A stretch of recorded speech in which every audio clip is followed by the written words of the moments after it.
Just saw your, recent pictures. I think you were in, I'm not sure US or Europe, but you were somewhere. I was in US and Europe, both places. There was some stuff going on, and there was also some. So I'm resident here, actually, in these two places. So I'm resident of US, and I also equally resident of these France and Finland and Europe also. It's just I like India, and I'm homesick. So I just try to come back as soon as possible to India. But yeah, I'm resident there. Company-wise, we are also important there. I've lived almost 14 years out of India, I would say. So it's almost like less than half of my life. Okay. In and out, but in and out, right? I never wanted to be like settled down anywhere. Even in India, I'm comfortable in Jaipur, where my parents are, right? So we'll see what's going on in the future. But as of now, this is the scenario. So yeah, I used to travel a lot for purpose, for the work purpose, like Sensegrass, right, which is my main core job.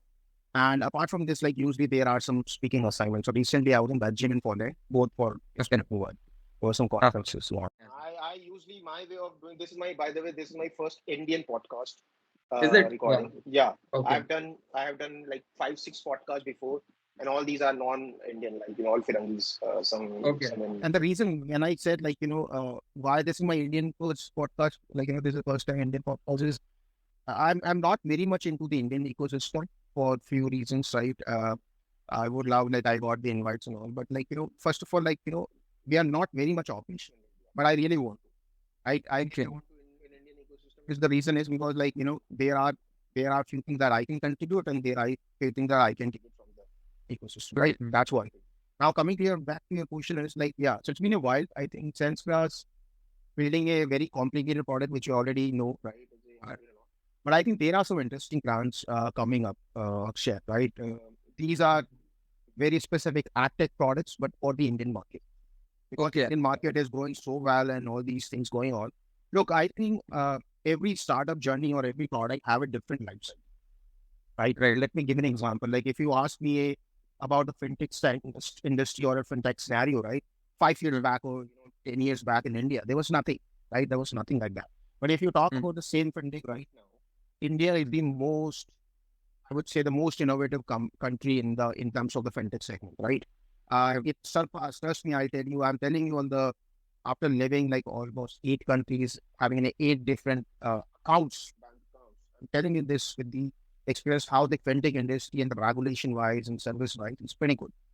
If you watch again if you talk about the same thing with the agriculture context or climatic context, you may not find a lot of deep tech companies in Indian ecosystem. Now, most of the companies are pretty much advisory and market news segment. But if you're going to talk about the agtech in the next decade, after let's say 7-8 years, you trust me, you will find it's going to change completely. A lot of investment, a lot of agtech industry. The reason is because this is going to be a requirement. There's going to be a requirement because if climate change is there, food scarcity is there, improving more food, supply chain, all these things because of war. So people are actually, so it's it's redesigning, reshuffling the overall, ecosystem for the food tech industry and agtech industry. Do you believe dollar will be coming to India now? The shift. I'm talking about the shift. The power of dollar. It's gonna definitely, I think, yeah. I always say one thing, and I think this is very interesting for Indian audience, and I think also for the American audience. Yeah, that I always say one thing, that the power of US, the power of the superpower or country called America, the power of the US is in the dollar. It's you consider dollar. Yeah, it's it's very simple logic. Let's say if you have a machine in your home which can print the dollar, a currency which is a global currency, standard currency, you are the most powerful. You have a printing machine in your home. You don't care about inflation. You don't care about recession. You can print as much as dollars you want, right? Now, in the last few years, and especially if you see, and that's a very interesting you asked, if you see in the last few weeks, the SEC, which is RBI of US, they sue 2 of the large Bitcoin companies, Coinbase and Binance, right? And why they have sued them? The reason is because these cryptos and Bitcoins and all actually challenging the power of US dollar and US. Oh, is it? Yeah. Is it? Correct. And this is because what crypto? Why are they making crypto and Bitcoin? To decentralize the currency, to decentralize the power of US. Point one. Okay. Point two is after the Ukraine war and all these, recessions and all these things, a lot of countries have started using their own currencies or second global currencies like Chinese yuan, Indian rupees, Russian ruble, right? And of course, Japanese yen, all these stuff, right? So people actually are not in a power, like, it's a shift of power. It's just a starting point, I would say. In the next couple of decades, you will find that there's shift of power completely from US to different countries. So now the thing is like a lot of business, who are the most largest democracy, the largest countries in terms of the export import? China and India. These are two. And of course, Brazil also and Russia also, right? These are large countries doing a lot of import export, right? Especially from US. And all these countries now, they're using their own currencies. Russia, Russian ruble, India is using INR, we're buying a lot of these things in the local currency. So The local US currency. also, US hit a lot. And that's the reason I said, like, in the coming years, when these things change, right? A lot of time, like, there is a war going on between Russia and Ukraine. I would call, like, of course, there are 99 backing about the war because nobody wants to see a war in the world. Even though being an Indian, I do not want to see a war.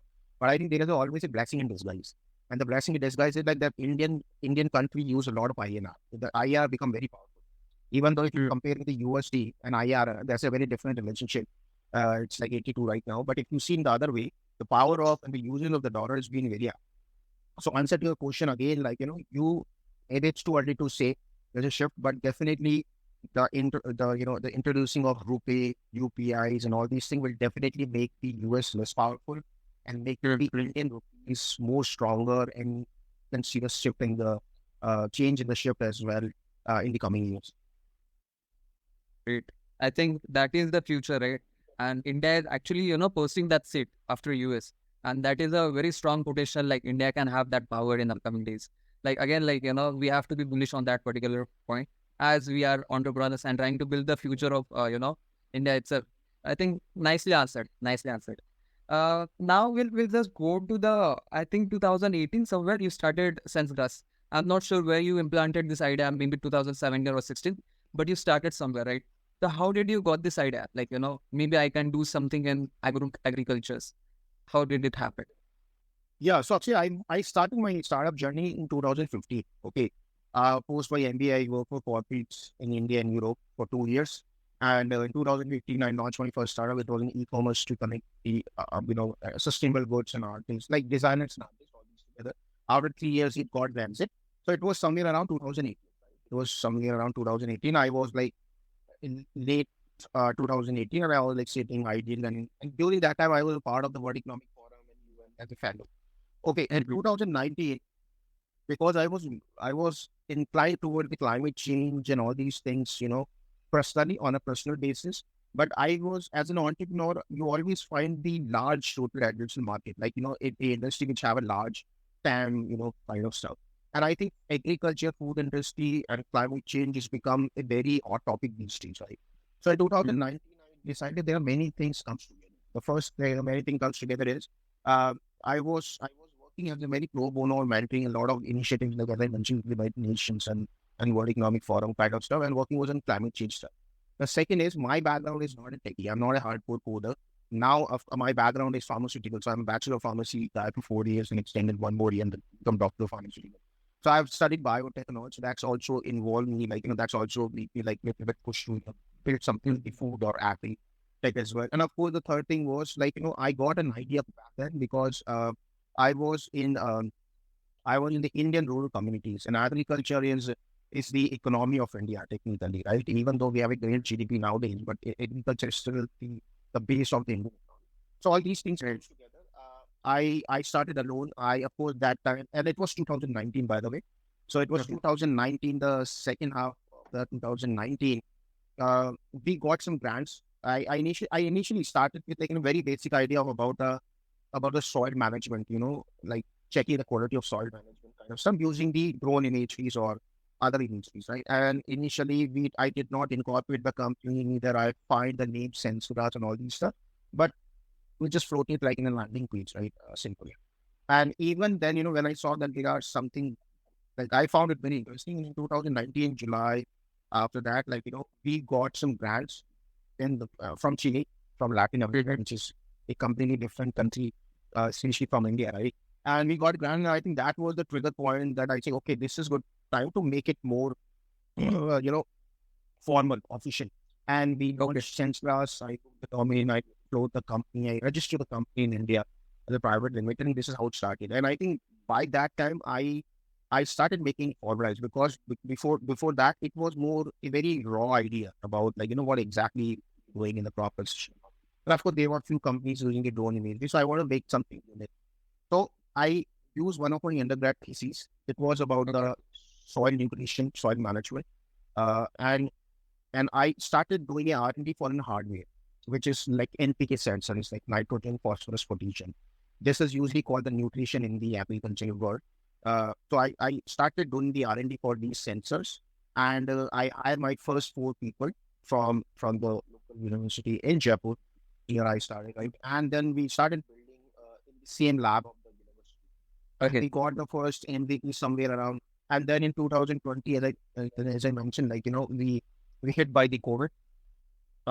But during the COVID also, it was a bit challenging, because we were almost about to, lock our MVP, especially the first version of hardware, right? And some analytic dashboard. But then COVID hit, and it became a little bit challenging to do the work, because if you were building something like related to hardware, you have to be in person. You cannot just simply do work from home, right? Like in software. So that time it hit us a little bit, but somehow we managed to get the first MVP. And that time, like as I told you, I was in Latin America. I moved to US during all COVID, all these stuff, and we float the company in US, in California Bay Area. So now we have the headquarters between India and US of Sensegrass, and we have a formalized company within a mission of soil intelligence platform. So there are only 3 companies in the world doing the nutrition management in the soil, predicting the nutrition and fertilizer in the soil using the patented NPK soil sensor, and an AI agronomist that gives a very personalized recommendations to the corporates about, like, using the right resources at the right time that will reduce their input cost and increasing their yield and improving their income. So right now we are selling to more B2B corporates, and of course we are going to be open for the growers. So that Sensegrass in detail. Okay, you mentioned about the grants, right? When you had the idea, you directly got the grants. So how was the process like? Where did you apply? I think you were sitting in India. You mentioned about the Chile. So how did the grants submitted? And I don't think you might be incorporated in Europe in that time, right? Yeah. So how did this happen? Yeah, my Europe connection is from my first startup, right? So nothing to do with that. Okay. Now coming back to the grant part, I think there are very few things that, like, and I think I really want to, like, push Indian folks as well, Indian entrepreneurs, to see the global scope of your product, right? Of course, India is a great market. India is definitely a big market, but a lot of time, like, India also have a lot of challenges. We're going to talk about that Indian challenges later on. But I think coming back to your question is about the grant. I think you're finding these right grants about your initiative.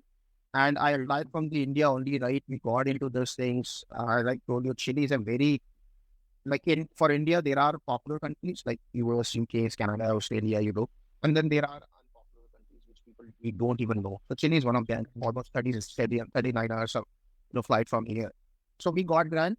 And before I was going there, I was flying there from India. I float the company in India to private limited, and then we got the grant. Of course, grants, normally when the grants usually come, the grant comes to me, Lalit Gautam. Grants comes to you as an individual. Okay. So you don't need to register the company and all these stuff. This is a very good program. I'll definitely share with you offline, and you can see it in the group. So this is pretty easy. So of course, getting a grant is always a competitive, because it's free money. Technically, it's a public money, and a lot of people want to apply. So we got there, right? We applied there, like, it was pre-COVID, by the way. So everything was smooth. And then, while I was there in Latin America and Chile, Brazil, the COVID hit. When I moved to US, all these stuff, we incorporated the company in second half of 2020. And then during that time, because I was resident of these places, so I somehow to manage flying between these two countries. Okay, got it. I'm seeing your portfolio. I've got a brief idea of what you're doing. There is one more follow-up question for the grants.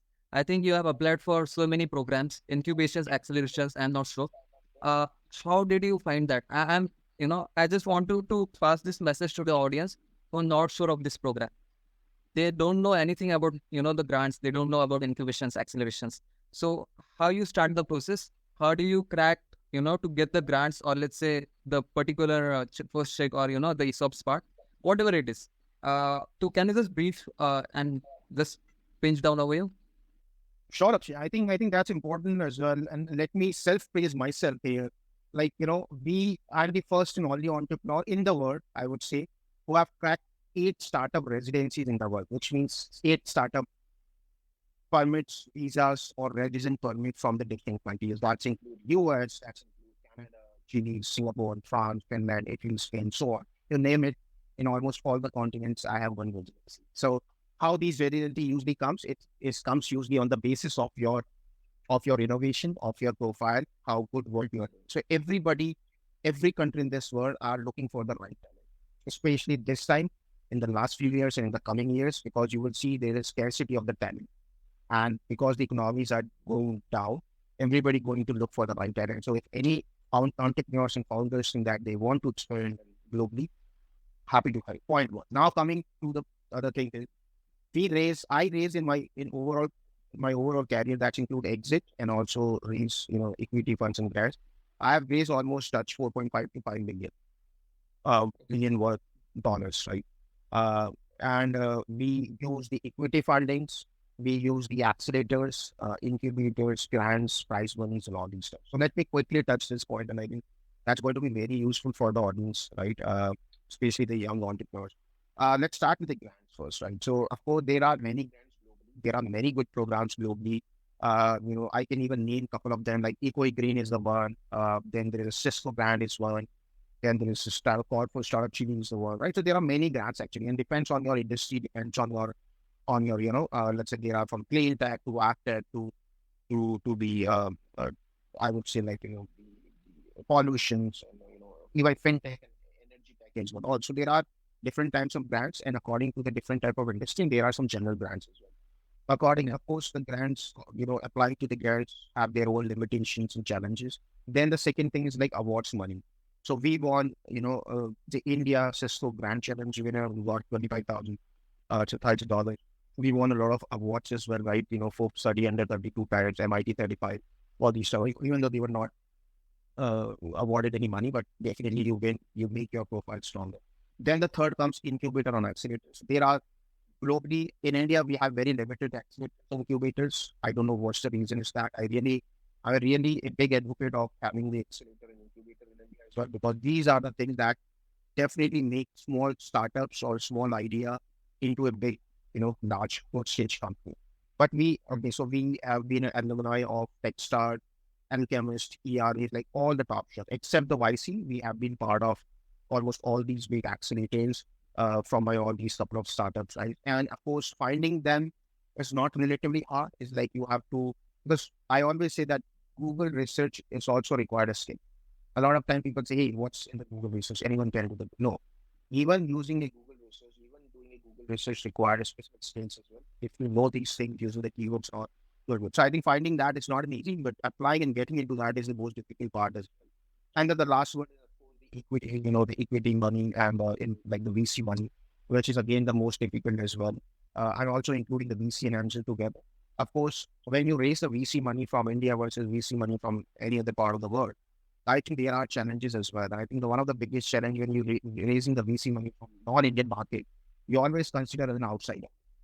Even if you have an American passport or European passport, you cannot change your skin color, right? So you always consider an outsider. But definitely the good thing about them is like they also have the merits. They do not consider you, they do not see on the biases. Apart from that outsider part, which is also not a decision-making point for them, but definitely they definitely not biased against your degree or IIT degree or your Harvard degree and all these. But this is a good advantage. Now coming back to the Indian VCs, it's a different altogether, right? There are biases, which do not want to touch that or not make it politically, podcast for you. So I think these are the things. Again, I'm happy to help anyone who's coming back to me about, reaching out to these grants, awards, accelerators. But there is no such formula. But I think the most important formula is like study well. Anything you are applying, you have to study well. You go to their website, you go to their social media pages, read their FAQs and all these stuff. And I think you will get a lot of good answers from there. That's brilliant. I think this was very necessary to pass on to the audience of India specifically. Now we'll move on to the market approach. Like, there are a lot of things that has to be done in order to succeed. You should know who are your customers, your brands who are trying to approach, the personas that you are, approaching. There should be at least 8 personas according to my thesis. If you have 8, out of that 4 will be, somewhere approachable, and 2 are the niche audiences that you should get. So what's your point? How you started approaching the market and how was the response? What was the rejection that you got and how you dealt with? Okay. Yeah, I think that's again a very important and very challenging one, Akshay. Like, I think building a product is not relatively hard. Right? I think finding a market for that product is the most difficult. Right? That's the reason, like, if you see globally, even though company invests a lot of amount of money in the R&D in product development, but the most amount of the money of these large corporate usually goes for the sales and marketing department. Because I told you, like, taking a good iPhone or an Apple product is good, it's cool, right? But if you're not making a very good story or strategy to selling, I think I always say one thing, that Apple products are always great. And the reason I'm giving an Apple example is Apple is a perfect example of this kind of approach. You have a great cool product, technology, and I think the most important thing in Apple is their storytelling, is making the brand out of the Apple. I think that's the most important. Let's come back to the question again is, I think in my specifically case, as I told you, every startup, every product, every industry is different. You cannot compare apple with oranges. And in my case, I was working, I'll tell you, I'm doing in Sensegrass what people usually say not to do. These are the checklists which people usually say no. And I'm just doing all these approaches. I'm building something, a very innovative product, which is R&D based, which is moonshot, only 3 companies doing this in an R&D. I'm doing for agriculture, which is a very old school industry. I'm selling to the farmer, which is hardest people to sell. I'm building a hardware which neither investors like it nor the customer wants to buy it because it's expensive. So we doing everything that people usually say not to do it. Right? Now, when your life is so challenging that you're building a very innovative product and hardware for agriculture, selling to the farmer, your market approach is become again very hard. Okay. Now, a lot of people say like, hey, Sensegrass is doing well, but it's doing mostly in the US market or Latin American market, like more Western market. Why not in India? We're doing operations, we're doing a little bit things in India as well.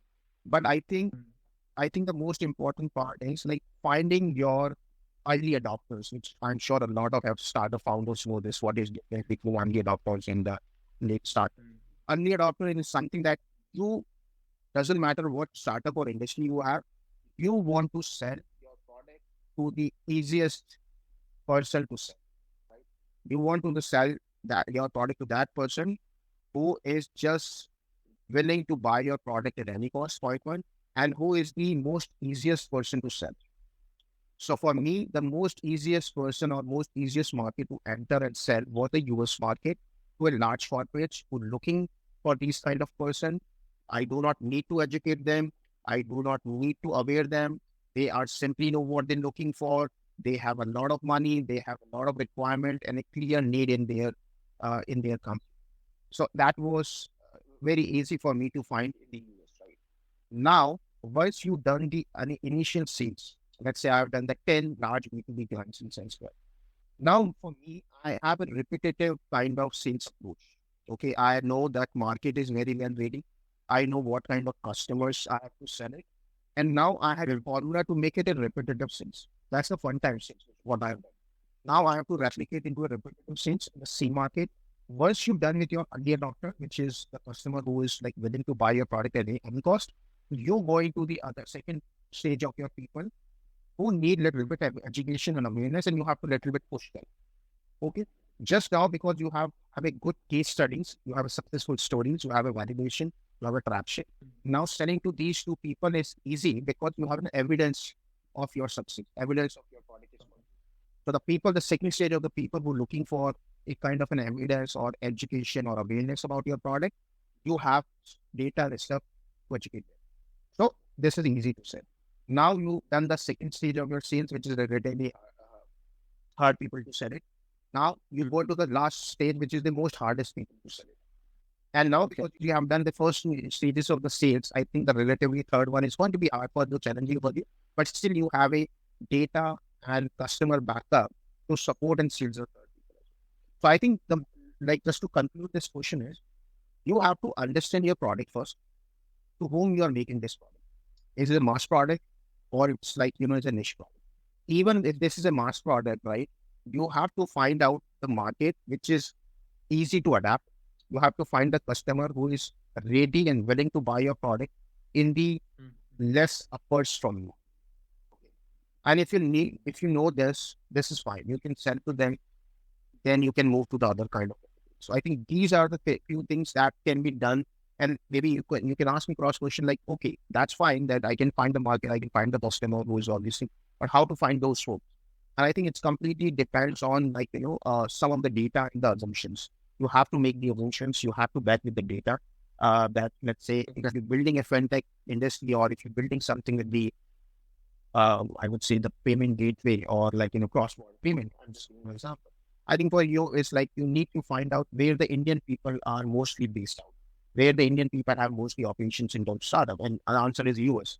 But this is like a lot of transition. So maybe your first intervention in a country like US will be there, because that's the most experts are transferring the monies and transactions. So you can follow the data. A lot of time, and I think this is the last thing, then I'll give a pause. A lot of time, like you do not have the data to back your market theory or your customer theory. Right? For example, case when you are building like NPK soil sensor, we did not find any kind of data to back this theory as well, right? Because it was a very innovative or new product. In that case, you have to make the assumptions. Which country or which customers are the most tech-savvy, or customer who have the most eyes about the money, like rich customers or rich farmer. So these kind of assumptions also work sometimes. You got that point, right? The easiest to catch the fish in the pond, right? That is the first target, then the bigger one and the bigger one. That's how the flow should be initially. I think that's actually right. Mostly for the serial entrepreneurs, it's ulta. But here we have to start from the basics. There is one point. Were you scared when you started approaching US market, right? So how was your confidence level? It's hard for every entrepreneur to reach out. They have to prepare a lot, by themselves, and then react for every situation. So how tough was it for you and your journey to today?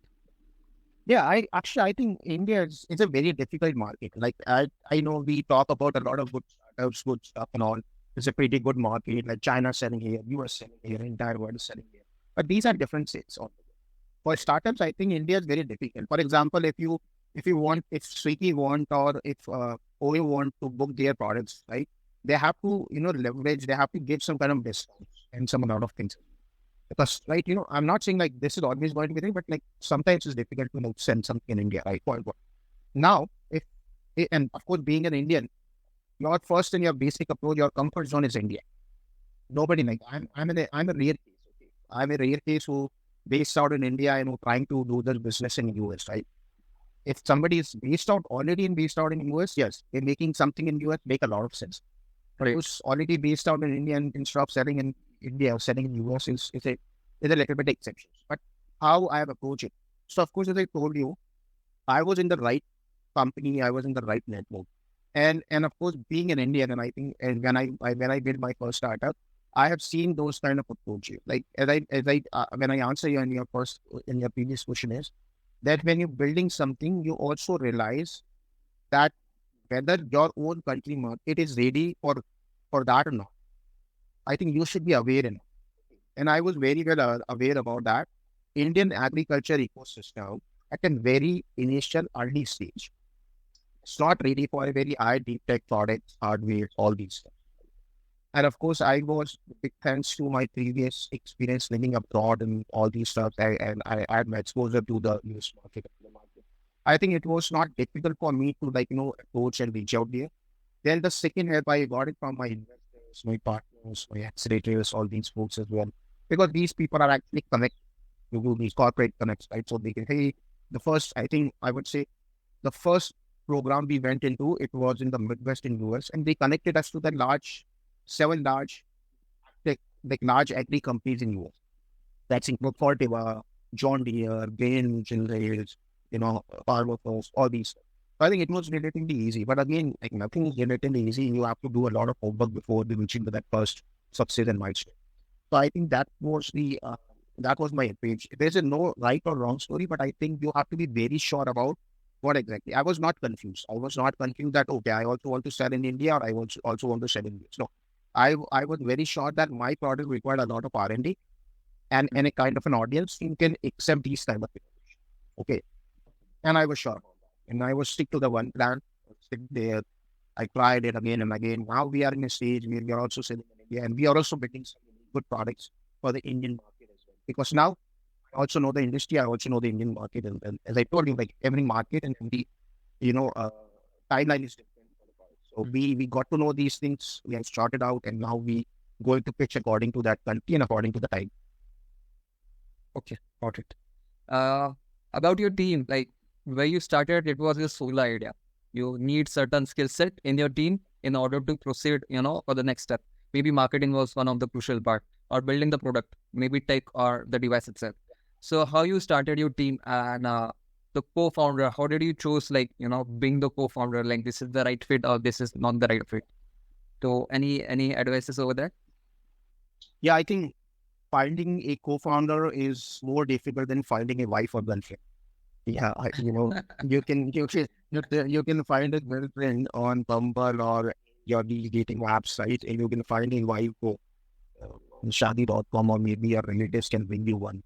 But I think finding a good co-founder is no such formula or no such platform. It's a continuous process, right? I started both my startups solo, and it was an intentional. I tried to find, normally, how do you find your co-founder, right? In your classes, in one school mate or batchmate, either in your college, either in your corporate job, or maybe your neighborhood, or maybe if you're a couple, some amount of time I have seen couples start up. Like, these are the most possible or most recommended ways, right? I try to ask my college friends, school friends, and all the corporate friends, whatever the corporate life I had, very short corporate life. I asked them, hey guys, I'm doing something. In India, especially back then, 2015, even now also, startup still is a minority, right? Still people consider this as a fear factor. It's not something like very comfortable thing in India. So a lot of time people have a lot of risk. We do not have the social security. So starting something in India as like in the startup is difficult, even now as well. So I started alone. But eventually in my first company, I never found any co-founder ever. I started a company as solo founder. Of course, I had like the senior people, like VP engineering products and all, because it was also very complicated tech product. In this company, like, some people joined me in the founding team on buying co-founder stuff, like senior people, like Rahul who joined me as after like 2021, all these stuff. Then other people have joined me. Like, I try to keep, I'm still looking for a more co-founder as well. Because I think when you see all these successful startups, like, Facebook, to Zomato, to all these stuff, Academy, you will find one or two faces which is very publicly, known. Right? For example, in Zomato, you find people, like everybody know that. Right. But there are another 4-5. There are no 2-4, like 4-5 co-founders. In Microsoft, everybody know about the Bill Gates. There was Steve Ballmer was the first one who was the real co-founder, right? And there was another key member was there. Apple also, all these big. So I think co-founder, there are no such rule of having only 2 founders. You can have 3, 4, 5, 6. Even founding team member was starting. So in my case, it was difficult because as I told you, finding a co-founder is difficult. Either you find naturally if you have a very good classmate or batchmate or corporate mate that you decided to start something you're passionate about these things. That's come very naturally. But when you have to find, you cannot simply find your co-founders on LinkedIn or AngelList and say, I'm the co-founder. Because that's lucky if you find it. I'm not saying this is not going to work, but it's usually difficult because matching the bandwidth, the mental bandwidth together is the most difficult. Scale and all. I always say one thing. That like, let's say, okay, I told you, I'm not a techie, I'm not an engineer, coder. I'm an engineer, but biotech kind of stuff. But I'm a self-learning engineer. The only thing which I don't do in my startups are hardcore coding, which I can also do if I want to. If I learn it for 3 months, 6 months, I can also start a rocket. But apart from that, like wire training, architect, product management, all these things I do myself. That's I also involve. So, but again, coming back to the thing, finding the right people, apart from, like, if we leave the co-founder part once, even if you talk about the employees, I think finding the right employees also is difficult because you have to convey your mission Yes. to these employees to put into a paper first and then convert into a product. Let's say Akshay is a co-founder, right? Akshay is a founder of an startup. You have a lot of things going on in your mind. You have a good vision, you have a long vision, you want to build a lot of things in your mind. You cannot put all the things as it is on a piece of paper or as it is to your employee's mindset. Because that's a different person. There's a different motivation for that person to working in your company. So I think finding the employees are equally important, especially your early employees. Once you have a established company and a running company, I think then you don't need to find a motivated employee. But I think finding your first 4 to 5, or as you mentioned, first 8, 5 to 8 members of your company should be very motivated enough, should be very special enough that align to your mission of your Right. I think, like as you mentioned, like you have a very long journey for this particular startup, Sensegrass, right? So I'm sure like there will be tough days, you as a founder, where someone is not listening to you, something is not making sense to you particularly, or maybe there are certain pivots that you have to do it. And there are a lot of pivots that you have already done, I believe so, just to make sure like your product is standing very tall right now. So how do you motivate yourself in this particular days? Yeah, Akshay, I think in an entrepreneur life or in a founder's life, every day is challenging, right? It depends how you tackle the challenges, right? For example, there are some kind of people who are always in stress and take challenges very seriously. I'm a kind of person who is very light, very sorted. So even though when I see the challenges and all, which is obvious, but you cannot see on my face, I'm pretty okay with that, right? That's the more personal thing. Now coming to the professional things when nobody listening you or it's very difficult to get achieve these milestones and getting the product done. Yes, that's difficult. I have seen a lot of challenges. That's the reason I mentioned that having the right co-founder and having the right first 5, 10 employees, first employees of your company of your startup is pretty important. If you have those, I think your stress and your challenges will be half of that. But if this is not right, your challenges and your stress become 2x of the total challenges. In my cases, I had difficulties of having the right find first few employees of Sensegrass. So, and especially as I told you, like there are difference between building something which is not so R&D stuff and all and easy to build because you can even build through the external partners as well. But when you're building something R&D focused, which required a lot of folks and all, it's required a lot of motivation. I think it's become that difficult as well. So I think, but I think there's no such answer or solution. That you have to keep finding and you have to keep motivating yourself and the other people as well, that because you are in a different mission altogether. Now I want to also touch a very important point called pivot. I think that's very important in the startup. I was about to ask that question. Yeah. Please. First of all, we not pivoted yet, luckily, or not. It's nothing to use lucky that word, but I think we not pivoted yet. We stick to the same plan, but yes, from a hardware centric and hardware focused company to a company to a slightly more towards the software or a stable software and hardware combination. Yes, this is what we intended doing because of the feedback from the customer, but we're not pivoted yet. That's point. The reason is because, as I told you, like we just rebalancing. I think the right word for us is the rebalancing of the value proposition offering to that. Pivot is not wrong. In my first few years of my startup journey, I always think that pivot is a failure, or it's like it like a lot of time founders like me and founders think that if you're doing the pivot, you actually it's your ego will hurt because your original idea is not success and now you're pivoting, right? So this is more like personal things and a lot of time because founders are so much in love with their product, they completely forget about now this is the time where you have to change your theory and pivot it and build something. Wow. So there is nothing changed, but it took me first few years to think that, hey, pivot is not wrong. Point one. Now, point two is, if you see all the big companies and successful companies, I can name it, but you don't need to. A lot of companies have been pivoting 1 time, 2 times, 10 times, or they were 10 times, right? So pivot is nothing. It's just like finding the right product market fit, finding the right problem statement, finding the right solution, finding the right customer, finding the right market, finding the right pricing. This is pivot, right? So pivot can be from anywhere, like not just like your product should be changed, or problem statement should be changed. It can be pricing change or business model change, right? So I think one important thing the founders need to know that you should be open enough to do the pivots. That's one point. And second thing, you also have to set some timelines also. Okay, I'm working on this product for 3 years now. Nothing working on all. Either you just simply leave and move to something else, or even you have to pivot if you have done something for 3 years. So I think this should be the approach. Perfect. I think that makes sense to me, because in my journey particularly, I've done those small pivots that was absolutely needed based on the market needs and not from my perspective. I just had a simple idea where I have to execute, but at the end, the users are going to use it, not me or not the company itself. So on those basis, I try to figure out what they need, and those small changes I particularly did. But somewhere I think like those are the pivots, or that particular empire that has to be done. And I firmly believe, nothing is wrong. And when you have to, pivot the whole idea itself, it's good that you should realize this very early instead of wasting a lot of time. And that's where entrepreneurs make mistake, I think. Exactly.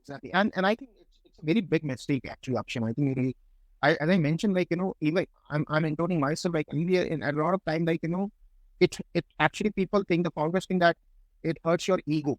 That, oh, how come I change my, original idea? It actually, it's considered as a failure a lot of time. Oh, I do not want to change. I want to keep trying. And at the end, they just fail. They just have to shut down. No, I think you have to be flexible enough to see the changes nearby you. As I mentioned, pivot could be very minimal pivot, from a marketing strategy change to a pricing model change to a business model change, or it could be completely changed, from your name to your entire product or even industry also. You do not need to be worried about, for example, if I'm working with agtech, I can be a purely fintech also. You never know, right? So I think it's not wrong. If you really want to succeed, I think all the success companies have done at least once in their lifetime. They changed their original approach. And unless you are making money, I think everything is good. Every pivot is successful. Of course. Great. I'm glad, I got this interaction chance with you, and, to pass on this message to the audiences that we actually have the community out there. And the special point I actually touched on specifically that incubation acceleration program. As I knew where you are coming from, what, tool that you have. I definitely recommend all the audiences who are watching, they can definitely reach out to Lalit for the advices, as he's already mentored to a lot of startups and acceleration program. So this is a very good chance to everyone. So thank you so much again, Lalit, for joining. Hope to be in touch, and maybe we can have some good rapport as well. Maybe we can build another empire. Yeah, definitely. Thanks, Akshay. Thanks for having me. And as I mentioned, I want to just close this podcast with one simple thing. I'm a very lazy person who's sitting in a very small city of India, and I've done everything from here. So if I can done it from here, I think everybody can do it. So please, feel free to reach out if anybody wants any help. And thanks, Akshay. It was a great chatting with you. I'm looking forward, as you said, we're building new stuffs and new startups in the future. Thank you. Awesome. Thanks, Akshay.